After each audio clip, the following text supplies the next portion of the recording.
What is up, fellow Yu-Gi-Oh fans? It's the one and only Yugi Penguin, and before we get into the video today, please go check out the link in the description because there's still a giveaway for my 600 subscribers giveaway that was posted maybe a couple of weeks ago now.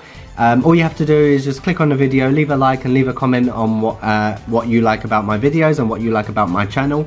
We are so close to getting to 700 subscribers now, so thank you all from the bottom of my heart for that. There will be a very special giveaway for that very soon, and it will help, you know, realise my dream of 1,000 subscribers. This channel is growing really quickly. Thank you to everyone who has helped support me or sent me a message of support, you know, showing me that I can be motivated and to do this for all of you. And we're all coming together for that one cause and that one hobby of enjoying Yu-Gi-Oh! So anyway, let's get into the deck profile. So without any further ado, this is my 50 card Zombiesworn deck profile from September 2018 post ban list. And you know what, please do not tell me what to play in my deck. This is how I enjoy playing my deck. I know how good the deck is. You may play something completely different, but use this as a guideline to what you would like to play. Anyway, so let's start with the boss monster himself. 2 Judgment Dragons. This is the ratio that I like to play because I play certain cards in the deck which help me get Judgment Dragon out as quick as possible. So it's more of a turbo build, but of course I'm using zombies also. So Judgment Dragon, everyone knows what that does. That is very self-explanatory. Half the cards that are right here right now, very self-explanatory, but if I am going too quick for you, you can pause the video. I'm playing the triple hand of the Lightsworn. This is Raiden. During the main phase, you can send the top 2 cards of your deck to the graveyard, and if any of the I can't even get my words out. If any of them were Lightsworn monsters, you can actually gain 200 attack for each of them, but that doesn't really matter. You just want to get as many different Lightsworn names into the graveyard as possible. That is why we activate his effect, and he's a level 4 and he's a tuner, so fantastic, nothing can go wrong. Then I play triple Wolf Lightsworn Beast.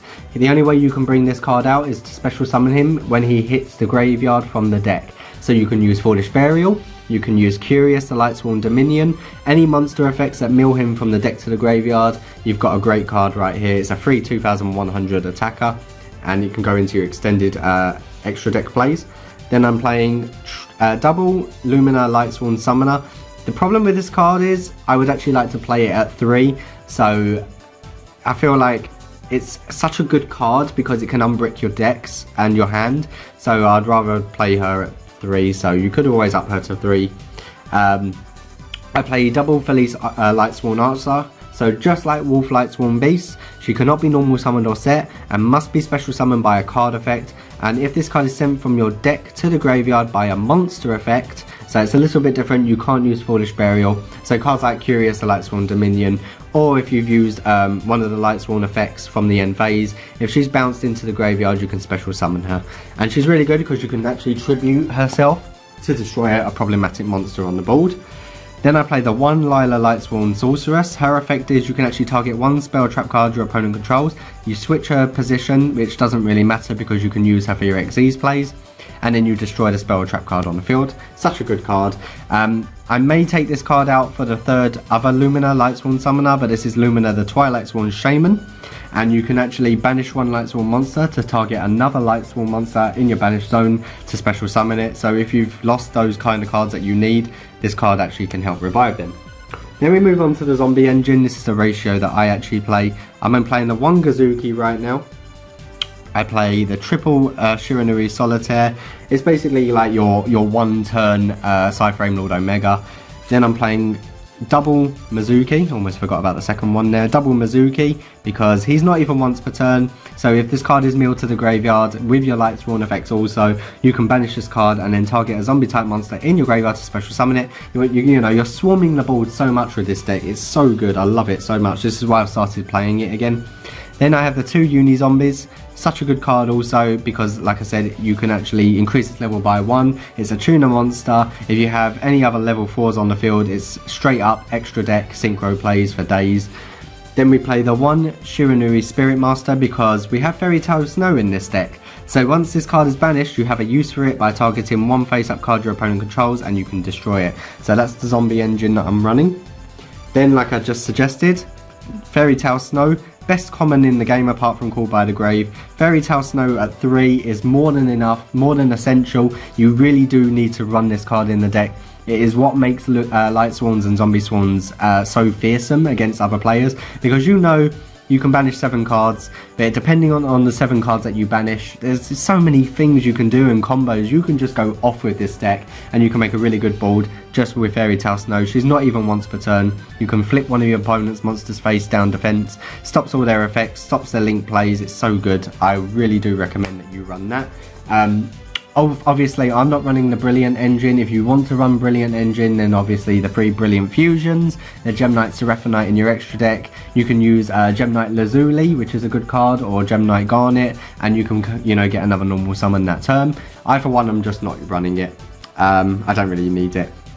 Then I'm playing the 2 Eclipse Wyvern. Very, very good card, because if this card is sent to the graveyard, banish 1 level 7 or higher light or dark dragon type monster from your deck. So of course you want to banish your Judgment Dragon, and then if this card is banished, so you would use Fairy Tale Snow's effect, this card is banished, you would actually bring back Judgment Dragon to your hand. So as long as you've got 4 Lightsworn monsters, that's a free special summon right there.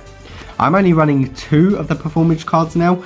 There is not Damage Juggler. You got Damage Juggler here. You got Performance Trick Clown. Hat Trickers I'm not running now. Obviously it is an earth monster. It's really good to get into your Naturia Beast and everything, but I'm trying to keep it as many light monsters as I can in the deck, and dark monsters, apart from the Spirit Master and some Ash Blossoms, which are fire. 2 light monsters also. I mean, this card can go off, this card can go off from the graveyard. It doesn't really matter, because if you banish this, you can add this from your deck to your hand, or if this is in the graveyard, you can special summon itself, even if you pay the life point cost of 1,000. There's just so much you can do. It's 3 special summons. I played a 1 Goblinberg, very good if you're special summoning from the hand also. That goes into defense like this after. 1 Glow Up Bulb, really good, the Naturia Beast, you've got other cards that can actually go off with Glow Up Bulb. The 1 Giant Rex is your Gold Sarcophagus kind of play, or your Fairy Tale Snow. I, for one, don't play Gold Sarcophagus because I know Fairy Tale Snow can just banish this and to special summon it immediately.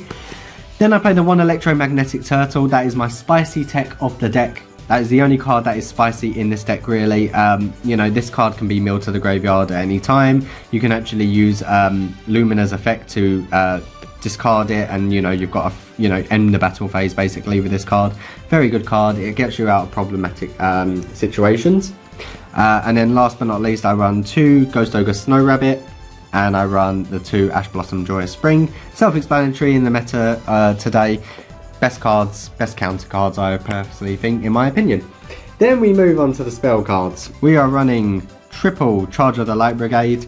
Send the top 3 cards of your deck to the graveyard. What a fantastic start. And then you also get a bonus by adding 1 level 4 or lower Lightsworn monster from your deck to your hand. So if you need your normal summons and you need your more special summons, this card is the card to have. Then I am running 2 Solar Recharge. I would actually up this to 3. I wouldn't know what card to take out of the deck, to be honest, but Solar Recharge, great card. You pay the cost, discard 1 Lightsworn monster, draw 2, then send the top 2 cards for your deck to the graveyard. Very powerful card.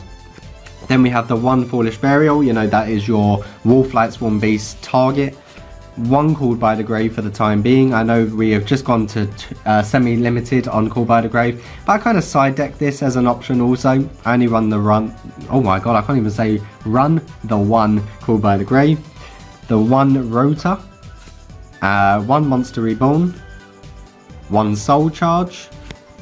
Finally, this card is back. 1 card Destruction. Very good card, because if you have a bricked hand, like I said, you can just discard your whole hand. Even if you've got Judgment Dragon in your hand, you can always bring it back to your hand, or you've got like 4 different Lightsworn monsters. This card is really good because you get the draw power also.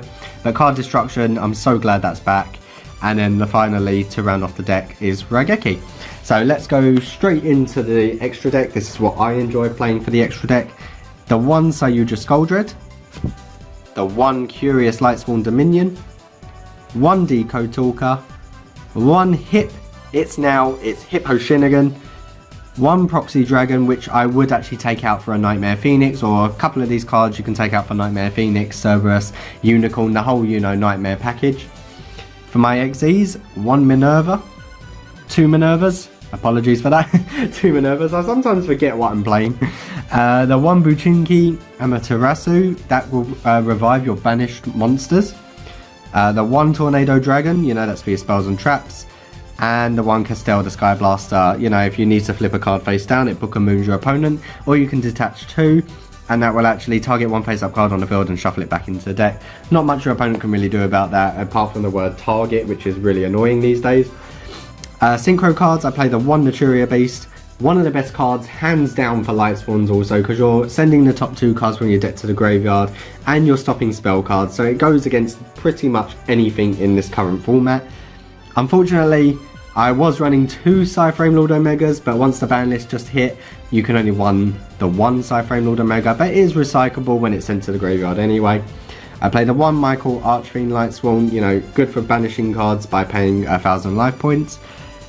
Scarlight Red Dragon Archfiend to blow up your opponent's special summon monsters, and last but not least, another spicy card, Void Ogre Dragon. So once per turn during either player's turn, when your opponent activates a spell or trap while you have no cards in your hand, you can negate the activation and destroy it. Don't really recommend this card because most of the time I do have cards in my hand, but if you're playing out a whole board and a whole field and you're using your hand, this card is actually very handy, especially when it's linked to other monsters. So that is my deck profile. Then we have just some side deck options. It's not a full side deck. I'm not really worried about the side deck. I just play the deck as is. But if I'm going to go to locals, then I'm going to start playing it properly. 2 Ring Dragon of Wrath Fear mode. There's the Fair Dash Blossom.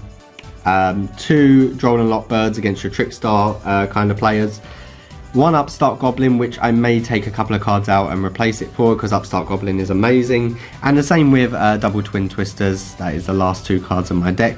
So boys and girls, if you have enjoyed this deck profile, then please leave a like on this. Please hit the subscribe button for more epic Yu-Gi-Oh content. And please consider clicking your notification bell so you'll never miss an upload from me. Thank you very much for watching. Boys and girls, Yu-Gi Penguin is signing out.